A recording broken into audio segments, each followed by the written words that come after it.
जिस अफसर ने खोली वकील अखिलेश दुबे की फाइल, अचानक कर दिया गया उसका ट्रांसफर, भेजा गया ऐसी जगह हर कोई देख कर रह गया हैरान। सपा प्रमुख अखिलेश यादव ने भी उठाए थे सरकार पर सवाल, पत्रकारों के सामने आई थी दिल की बात। अचानक ट्रांसफर से मची खलबली, दिल्ली तक छाई चर्चा। कहते हैं ईमानदारी से काम करो तो उसका इनाम जरूर मिलता है, लेकिन इस बार कुछ ऐसा हुआ है जिसने सबको हैरान कर दिया है, क्योंकि जिस पुलिस कमिश्नर ने 1 महीने तक कानपुर के वकील अखिलेश दुबे की फाइल तैयार की, करीबियों की हालत तक खराब कर दी। जिस वकील पर 1-2 नहीं बल्कि ढेरों आरोप लगे, जमीन कब्जे से लेकर रंगदारी मामले में केस दर्ज हुए, जिनके आरोपों की जांच चल रही थी, कि अचानक से रातों रात कमिश्नर का ट्रांसफर कर दिया गया। उसने कई सवालों को खड़ा कर दिया है। यहाँ तक कि सोशल मीडिया से लेकर सियासी गलियारों और कानपुर के चाय के स्टॉलों तक में इस मामले की बेहद चर्चा हो रही, जिसके पीछे की वजह ताकत पर प्रहार माना जा रहा है। कैसे, वो आपको इस वीडियो में बताते हैं। दरअसल पिछले 1 महीने से कानपुर के माफियाओं की धड़कनें तब तेज हो गई थी जब पुलिस कमिश्नर अखिल कुमार ने ऑपरेशन महाकाल की शुरुआत की थी। पहले ही चरण में उन्होंने अधिवक्ता कहलाने वाले अखिलेश दुबे की गिरफ्तारी कर दी। वो दुबे जिसका नाम सुनकर पुलिस से लेकर बिल्डरों तक खामोशी छा जाती थी। 3 दशक से जो अपना दबदबा कायम किए हुए थे।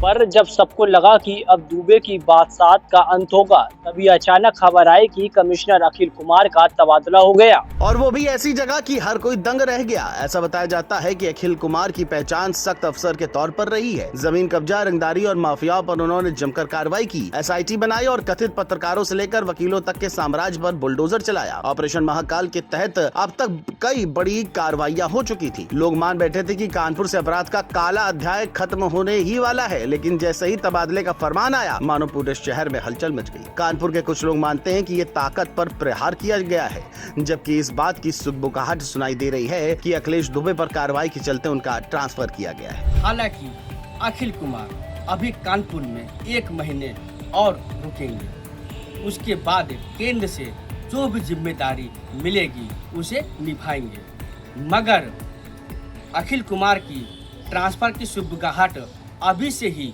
तेज हो गई है। बता दें कि इस मामले में अब ढेरों सवाल सियासी गलियारों में भी उठ रहे हैं, क्योंकि हाल ही में अखिलेश यादव ने भी कानपुर के वकील के मुद्दे को उठाया था। रिपोर्ट्स की माने तो अखिलेश यादव ने प्रेस कॉन्फ्रेंस में कहा था कि कानपुर में जो कुछ चल रहा है उस पर सरकार को जवाब देना चाहिए। उन्होंने तो यहाँ तक कहा था कि दुबे जैसे सफेद पोश अपराधियों ने पूरे सिस्टम को अपने कब्जे में कर रखा है। अखिलेश यादव की ये दिल की बात सुर्खियों में आई थी, और अब जब पुलिस कमिश्नर ने कार्रवाई शुरू की, तभी उनका ट्रांसफर हो जाना और भी ज्यादा सवाल खड़े कर रहा है। आपको बता दें, ये ट्रांसफर की खबर ऐसे वक्त पर आई है जब अखिलेश दुबे का केस भी चल रहा है और ऑपरेशन महाकाल भी। खबरों की माने तो अखिल कुमार ऑपरेशन महाकाल 2 का टीजर जारी कर सफेद पोश अपराधियों पर नकेल कसने वाले थे। 19 अगस्त को ऐलान हुआ था कि दूसरा चरण और भी बड़ा होगा, जिसके बाद लोगों में उम्मीद थी कि कानपुर के कई बड़े माफियाओं का किला ढहने वाला है।